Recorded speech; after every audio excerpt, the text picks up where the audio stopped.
Bienvenue dans les récits extraordinaires de Pierre Bellemare. Un podcast issu des archives d'Europe 1. Voyez-vous, dans la plupart des affaires judiciaires, les choses sont relativement simples, je veux dire, d'un point de vue moral. Il y a d'un côté la victime, de l'autre le coupable. Et entre les deux, la police et la justice, qui sont chargées de faire respecter le bon droit. On sait quoi penser, on sait de quel côté on est. On prend parti sans réserve. Parfois même on s'indigne. Et puis, il y a d'autres affaires qui sont plus nuancées, plus contradictoires, plus douloureuses aussi. Là, il n'y a plus d'un côté le noir et de l'autre le blanc. Ce n'est plus le bien contre le mal. Et on comprend, même si on n'approuve pas toujours, on comprend les uns comme les autres. Et on éprouve malgré soi une sensation de gêne et de malaise. On aimerait que tout soit simple, que l'un ait tort, l'autre raison. Mais non. Décidément, ce n'est pas si simple. Comme nous allons le voir, dans cette affaire Finali, par exemple, qui a agité la France pendant les années qui ont suivi la Deuxième Guerre mondiale.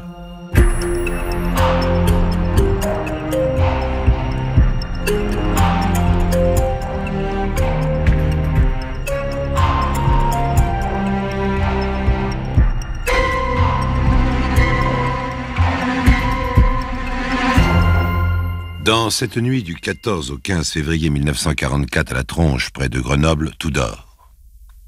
Mais brusquement, un bruit dans le silence. Une traction avant stop dans un crissement de frein, le claquement de deux portières, des pas lourds et rapides dans l'escalier d'une maison endormie, des coups de poing contre une porte qui tarde à s'ouvrir, une femme en chemise de nuit apparaît dans l'entrebâillement, et devant elle, deux hommes. En imperméable mastic, le sinistre uniforme de la Gestapo. « Madame Finali, suivez-nous avec votre mari. » Voilà. Une arrestation comme tant d'autres à cette époque. Jamais on ne retrouvera monsieur et madame Finali. On ne saura jamais dans quel camp d'extermination ou dans quel wagon à bestiaux ils ont trouvé la mort. Ils ne laisseront derrière eux aucune nouvelle, aucune trace. C'est là qu'ils ont quitté le monde. Ils ont disparu pour tous dans cette nuit froide du 14 au 15 février 1944 à la Tronche, près de Grenoble. Les Finali sont des Juifs autrichiens qui avaient quitté leur pays au moment de son rattachement à l'Allemagne. Le mari, le docteur Finali, était médecin dans un hôpital de Vienne. Il avait devant lui un brillant avenir, mais l'histoire en a décidé autrement. Les Finali, fuyant vers l'ouest, ont abouti en France, dans l'Isère. Là, on les a accueillis, on les a cachés. Ils ont eu deux enfants, Robert en 1941 et Gérard en 1942. Le docteur Finali, qui était un juif pratiquant, militant dans des organisations sionistes, du temps où c'était encore possible en Autriche, avait fait circoncire ses enfants. Mais, comme il se sentait une dette de reconnaissance vis-à-vis de la France et de ses habitants de l'Isère, chez qui il avait trouvé un refuge, il avait fait naturaliser l'aîné des deux garçons, Robert. Oh, ce ne sont pas là des détails sans importance, on en reparlera beaucoup par la suite. Et dès le départ, tout est nuancé. Les deux enfants sont juifs, et l'un d'eux est nationalisé français. Sur les conseils du maire de la Tronche, les Finali, qui se savaient traqués, ont placé leurs enfants dans une institution religieuse voisine. Après l'arrestation, une amie du couple va rechercher les enfants, car même là, leur sécurité n'est pas entièrement assurée. On risque de les retrouver. Mais, que faire? À qui les confier? Qui va accepter de s'occuper d'eux, de les cacher au péril de sa vie? C'est alors qu'elle pense à mademoiselle Brun. C'est une personnalité, mademoiselle Brun. Elle fait partie des gens qui, dans l'ombre, essayent de venir en aide à tous ceux qui sont traqués, les résistants, les juifs. La cinquantaine, corpulente, cheveux frisés, militante catholique, Mademoiselle Brun dégage une impression de chaleur et d'énergie. Elle a déjà recueilli plusieurs enfants de déportés qu'elle élève à sa manière, à la fois autoritaire et maternelle. Quand on vient lui proposer les 2 petits Finali, cette femme dévouée et courageuse n'hésite pas. Ça fera 2 de plus à la maison, on se serrera un peu. C'est donc seule qu'elle les nourrit, qu'elle les élève et qu'elle leur sert de mère jusqu'à la libération. Mars 1945. La région de Grenoble est déjà libérée depuis septembre 1944, quand le maire de la Tronche reçoit une curieuse lettre avec un magnifique timbre d'un pays qu'il ne connaît pas. Il faut dire que ce n'est pas courant une lettre de Nouvelle-Zélande. Le maire serait bien tenté de découper le timbre pour le mettre dans sa collection, mais il n'en a pas le droit, il doit garder l'enveloppe pour justifier de la provenance. L'expéditrice se nomme Madame Fichel. Elle demande des nouvelles de son frère, le docteur Finali, de sa belle-sœur et de leurs enfants. Par retour du courrier, le maire répond que les parents ont été déportés et les enfants confiés à Mademoiselle Brun. Il sait que le docteur Finali souhaitait qu'en cas de malheur, les enfants soient confiés à l'une de ses sœurs. Mais pour l'instant, il faut attendre. Tous les déportés ne sont pas encore rentrés d'Allemagne et on ne peut pas conclure au décès des parents. Par la suite, Mademoiselle Brun elle-même écrit à Madame Fichel.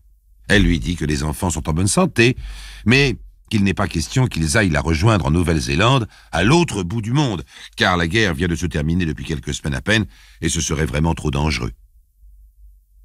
Et c'est à partir de ce moment que l'affaire Finali va commencer. Dans un premier temps, elle va prendre l'allure d'une incroyable et d'une interminable bataille juridique. En novembre 1945, Mademoiselle Brun réunit un conseil de famille pour décider du sort légal des enfants Finali. Je vous rappelle qu'un conseil de famille doit réunir devant le juge de paix du canton 3 membres de la branche paternelle et 3 membres de la branche maternelle, ou si la famille n'existe plus, des amis et des voisins. Et là, Mademoiselle Brun commet sa première irrégularité juridique. Elle ne signale pas au juge de paix l'existence de la tante de Nouvelle-Zélande. C'est donc en toute logique et en toute bonne foi que le juge la nomme tutrice des enfants. Quand Madame Fichel l'apprend là-bas aux Antipodes, elle n'accepte pas ce fait accompli. Au contraire, elle commence des démarches par la voie diplomatique, mais sans résultat. Madame Fichel s'adresse alors au plus haut. Elle écrit à Georges Bidault, qui est en août 1946 président du gouvernement provisoire. Georges Bidault transmet le dossier à la Croix-Rouge et cette fois il y a un résultat. Un représentant parvient à entrer en contact avec Mademoiselle Brun, mais c'est pour conclure dans son rapport, Mademoiselle Brun refuse catégoriquement de rendre les enfants. Nous sommes le 5 octobre 1946, et cette fois l'affrontement est ouvert entre Mademoiselle Brun et la famille Finali. Quelques semaines plus tard, d'ailleurs, Mademoiselle Brun refuse tout aussi catégoriquement de rendre les enfants à une Madame Finali, veuve d'un frère du docteur, mort lui aussi en déportation. L'assistante sociale, qui était présente à cet entretien, note dans son rapport « Mademoiselle Brun a déclaré qu'elle ne laisserait à aucun prix partir les enfants, qu'elle considère comme les siens, les ayant sauvés de l'arrestation et de la déportation. Alors que personne ne voulait les prendre, elle a été la seule à les accepter. Elle s'engage à leur donner la meilleure instruction possible. Elle promet d'entretenir des relations avec la famille en Nouvelle-Zélande et ailleurs, et même d'organiser au moins une fois un voyage à ses frais. » L'année 1947, tout entière se passe sans aucun fait nouveau. Oui, c'est une affaire douloureuse. Bien sûr, d'un côté, la famille a raison de réclamer les enfants, et la loi le veut ainsi. Mais, d'un autre côté, Mademoiselle Brun, qui a recueilli et élevé ses enfants au péril de sa vie, et qui leur a sauvé la vie à eux, a, comment dire, une sorte de droit moral. Maintenant, elle s'y est attachée. Et il faudrait les rendre, et même pas à leurs parents, mais à des tantes, à des oncles, qu'ils n'ont jamais vus, et qui de plus habitent à l'étranger, parlent une autre langue, sous un autre climat. Oui, ce n'est pas simple. Et c'est douloureux.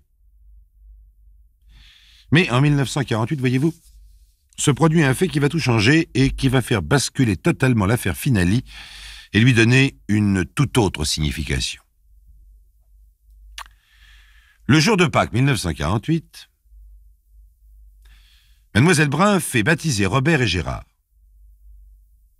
Sur la photo traditionnelle, ils se rient gentiment, ces deux beaux garçons de 6 et 7 ans, en short et chemisette blanche, avec leur croix de bois sur la poitrine. Ils ont l'air heureux, et pourtant, à partir de cet instant, ils vont être l'enjeu d'un drame qui les dépasse. Car ce qui n'était jusque-là qu'un douloureux cas humain va devenir une affaire religieuse. Il est probable qu'aujourd'hui, un prêtre aurait refusé de célébrer un tel baptême. On ne peut pas donner ce sacrement contre l'avis des parents ou de la famille, à moins, bien entendu, que ce soit l'intéressé lui-même qui le demande. Mais à 6 et 7 ans, c'est quand même un peu tôt. C'est peu de temps après qu'intervient une troisième tante des enfants, Madame Rossner, sœur du docteur Finali. Madame Rossner habite avec son mari la Palestine, qui est devenue depuis quelques semaines le nouvel État d'Israël. C'est elle qui, désormais, va agir au nom de la famille, car la famille s'est entendue pour lui confier les enfants. Madame Rossner charge un Grenoblois, M. Keller, de défendre sur place ses intérêts. Entre-temps, l'évêque de Grenoble convoque Mademoiselle Brun, car l'affaire commence maintenant à agiter les milieux catholiques. Et devant l'évêque, Mademoiselle Brun présente une défense en 4 points, qui est un résumé de toute l'affaire. Premièrement, elle est la tutrice légale des enfants. Mais cela, nous le savons, c'est au prix d'une irrégularité. Elle a caché au juge de paix que les petits Finali avaient encore une famille. Deuxièmement, le docteur Finali avait une dette de reconnaissance envers la France. Après sa mort, les enfants doivent s'acquitter de cette dette en restant français. D'ailleurs, le docteur avait fait naturaliser l'aîné. Troisièmement, les enfants sont nés en France, ils y ont toujours vécu, ils ont maintenant 6 et 7 ans, ils n'ont pratiquement pas connu leurs parents, ils avaient 1 an et 2 ans à l'arrestation et ils étaient déjà depuis plusieurs mois séparés d'eux. C'est elle qui les a élevés. Ils l'appellent maman. Et quand on leur demande leur nom de famille, ils répondent Brun. Il est évident que ces 2 points sont justes dans son optique à elle. Mais Mademoiselle Brun ajoute, et c'est là le 4e point, si les parents étaient israélites, les enfants ont librement choisi leur religion par le baptême.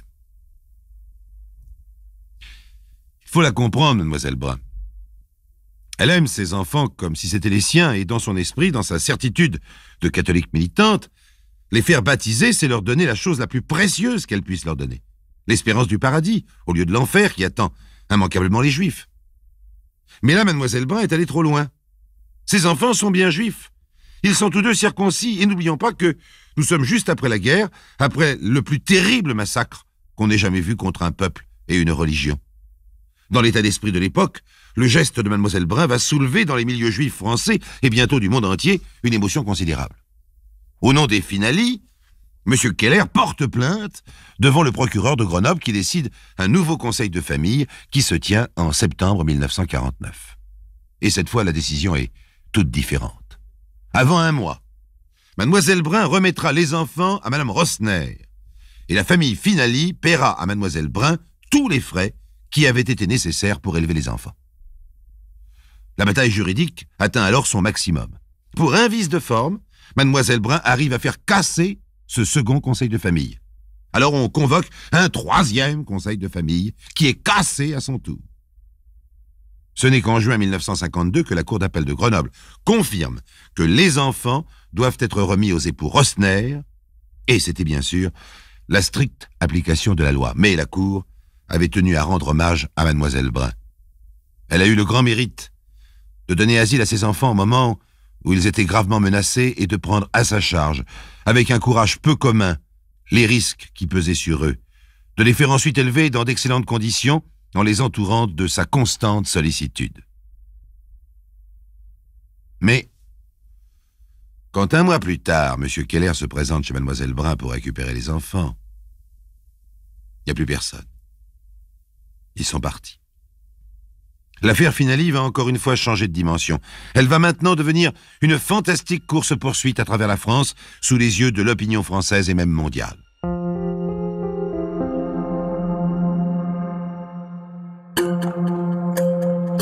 Les récits extraordinaires de Pierre Bellemare, un podcast Europe 1. M. Keller a porté plainte pour non-présentation d'enfants, et la police, les gendarmes, se mettent à chercher une vieille demoiselle accompagnée de 2 garçonnets. Mais ce n'est pas si facile, car les enfants Finali ont commencé avec Mademoiselle Brun une course folle à travers la France, qui les conduit d'établissement scolaire en établissement scolaire. D'abord chez des religieuses à Paris, puis au collège Saint-Jean à Marseille. À chaque fois, ils sont inscrits sous de faux noms avec la complicité des supérieurs et de certains enseignants. Car c'est là un fait nouveau. Des membres du clergé catholique se font complices dans la fuite des enfants contre la famille Finali, contre la justice et les lois du pays elles-mêmes. À Marseille, il faut fuir encore. Les journaux, les revues ont publié un peu partout la photo des enfants. On craint qu'ils n'aient été reconnus. On décide de fuir à Bayonne. Et là, pour la première fois, le directeur du collège Saint-Louis de Gonzague, où sont placés les enfants, ne marche pas. Le père supérieur a reconnu immédiatement les enfants Finali, et lui prévient les autorités. Nous sommes le 1er février 1953. Informé aussitôt, M. Keller se rend à Saint-Louis de Gonzague. On a enfin retrouvé les enfants. Les choses vont rentrer dans l'ordre. L'affaire Finali semble terminée. En fait, c'est maintenant qu'elle va prendre son aspect le plus dramatique. Quand M. Keller pénètre dans le solennel parloir du collège, et quand il voit le visage du père supérieur, il comprend tout de suite. Pas besoin d'explication, les enfants ont disparu encore une fois. Mais cette fois-ci, c'est plus grave. Car Bayonne est tout près de la frontière. Des centaines de gendarmes et de gardes mobiles peuvent bien patrouiller dans la région pendant des semaines. Tout le monde se doute que leurs efforts seront vains. Il est évident que les enfants ont franchi la frontière espagnole. Ils sont sans doute déjà dans un couvent outre-Pyrénées, et on sait bien que les religieuses espagnoles, qui sont particulièrement traditionnalistes, ne rendront pas facilement ces jeunes convertis à la communauté juive qui veut les faire retourner à leur première religion. Si c'est bien cela, l'affaire Finali est entrée dans une impasse, et peut-être même on ne reverra jamais les enfants. Et c'est bien cela en effet. Avec l'aide de plusieurs religieux de Bayonne et des environs, les enfants Finali ont d'abord gagné un village frontalier et ont été confiés au curé. Le curé leur a fait passer la frontière accompagné de 2 passeurs professionnels. C'est alors pour le petit groupe, les passeurs, les enfants, le curé et un complice, commerçant à Saint-Jean-de-Luz, une équipée rocambolesque à travers la montagne. 5 heures de marche dans la neige, quelquefois jusqu'aux genoux, pour arriver épuisés de l'autre côté. Et c'est dans un couvent de bénédictins, à 60 km de Saint-Sébastien, en plein Pays Basque, que les enfants trouvent refuge. Là, ils sont presque inaccessibles. En attendant, en France, l'émotion est considérable. La Ligue des droits de l'homme, les associations de résistants, de déportés, multiplient les protestations.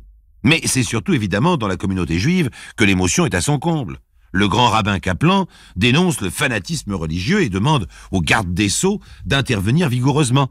L'Alliance israélite universelle envoie un télégramme au pape Pie XII lui faisant part de l'émotion des communautés juives du monde entier et demandant l'intervention du pape pour ramener la paix entre les esprits. En attendant, la police fait son travail et les arrestations se multiplient.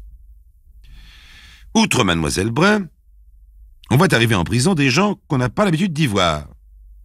Il y a les passeurs qui ont aidé à franchir la frontière, le commerçant de Saint-Jean-de-Luz, mais aussi la mère supérieure d'un couvent de Grenoble, le curé du village frontalier et 3 autres prêtres de la région. Et dans les semaines qui suivent, d'autres religieux sont arrêtés à leur tour. Tous ont participé directement ou indirectement à la fuite des enfants Finali. Tous revendiquent hautement leur acte, qu'ils considèrent comme un devoir sacré, et une partie de l'opinion catholique les approuve. De l'autre côté, avec maître Maurice Garçon, l'avocat de la famille Finali, l'autre partie de l'opinion est tout aussi virulente en sens contraire. Est-ce que les querelles de religion vont se réveiller en France en plein XXe siècle? Il faut faire quelque chose, et vite. Et quoi? Car la justice française peut bien arrêter les responsables, qui d'ailleurs ne nient pas. Cela n'avance à rien. Ce n'est pas ce qui peut faire revenir les enfants. L'État espagnol est souverain et très respectueux de ce que font les communautés religieuses, même si ce n'est pas entièrement légal. En fait, une seule autorité peut négocier le retour des enfants, l'Église catholique de France. Car dans sa très grande majorité, le clergé français a désapprouvé la conduite de certains de ses membres, conduite contraire aux lois et à la liberté de conscience de chacun. Le 6 juin, le grand rabbin Kaplan et le cardinal Gerlier, primat des Gaules, concluent un protocole d'accord. La communauté juive charge l'Église catholique de négocier le retour des enfants en France, et le pape lui-même approuve cet accord. Oui, il a fallu aller jusqu'au pape pour résoudre l'affaire Finali. À partir de ce moment, Les autorités espagnoles, civiles et religieuses, ne peuvent que s'incliner. Le 27 juin 1953, une voiture passe en trombe le pont d'Hendaye et les policiers des deux côtés de la frontière s'écartent respectueusement. Ils ont des ordres. Cette fois, les enfants Finali sont revenus en France. Ils n'y resteront pas longtemps. Un mois plus tard, exactement le 27 juillet 1953, sur une piste discrète du Bourget, un avion de la compagnie El Al s'envole à destination de Jérusalem. À l'intérieur, il y a Madame Rosner, la tante d'Israël, et deux petits garçons en culottes courtes qui se prénomment Gérard et Robert. Pourtant, l'affaire Finali n'est pas encore tout à fait terminée. Il reste à régler les suites judiciaires. C'est d'abord en mars 1954 Mademoiselle Brun qui comparaît devant la cour de Riom. Elle est accusée d'enlèvement d'enfants, mais au terme de l'article 336 du Code, c'est-à-dire sans fraude ni violence. Il y a foule pour la voir paraître dans son tailleur noir, une large croix d'or sur son corsage blanc. La vieille demoiselle parle avec fougue, avec emportement, et il faut bien le dire avec une sincérité qui touche. D'ailleurs, tout le monde veut l'apaisement. L'avocat général conclut à la fin d'un réquisitoire particulièrement modéré. Mademoiselle Brun a droit à une certaine bienveillance. Elle ne doit subir aucune sanction corporelle. Je demande à la Cour de prononcer une sanction indulgente. Ce sera là, je crois, à faire preuve d'une bonne justice. Maître Lambert, avocat de la partie civile, se lève de son banc juste le temps nécessaire pour dire que la famille Finali renonce à toute poursuite. Et Maître Floriot, avocat de Mademoiselle Brun, n'a plus qu'à conclure en résumant l'avis général. Jetez le voile de l'oubli sur cette pénible affaire. Acquittez la vieille dame qui n'a péché que par excès de tendresse. Je ne vous surprendrai pas en vous disant que Mademoiselle Brun fut effectivement acquittée. Le second et le dernier acte judiciaire a eu lieu un an plus tard, le 8 juin 1955, chez le juge d'instruction de Bayonne. Les 18 personnes accusées de complicité dans l'affaire, une mère supérieure, des curés, des abbés, des enseignants religieux, sont relaxées. La partie civile ayant retiré sa plainte, l'affaire se termine par un non-lieu. Voilà comment s'achève cette affaire Finali qui a passionné et a failli diviser la France entre 1945 et 1953. Alors aujourd'hui, il ne reste qu'une question, la seule vraiment importante. Que sont devenus les enfants Finali? Eh bien, ils sont restés en Israël. Ils ont aujourd'hui 35 et 36 ans. Ils sont tous les deux mariés, pères de famille. L'aîné Robert est médecin comme son père. Le cadet Gérard travaille dans la mécanique de précision. Alors, puisqu'aujourd'hui, les petits Finali sont devenus des hommes comme les autres, je crois qu'on peut dire que l'affaire Finali est une affaire qui se termine bien.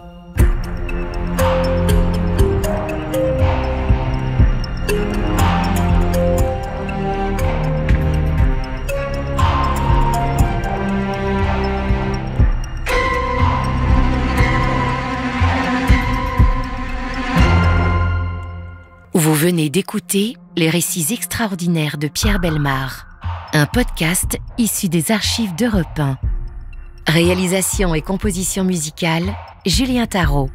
Production, Estelle Lafont. Patrimoine sonore, Sylvaine Denis, Laetitia Casanova, Antoine Reclus. Remerciements à Roselyne Bellemare. Les récits extraordinaires sont disponibles sur le site et l'appli Europe 1. Écoutez aussi le prochain épisode en vous abonnant gratuitement sur votre plateforme d'écoute préférée.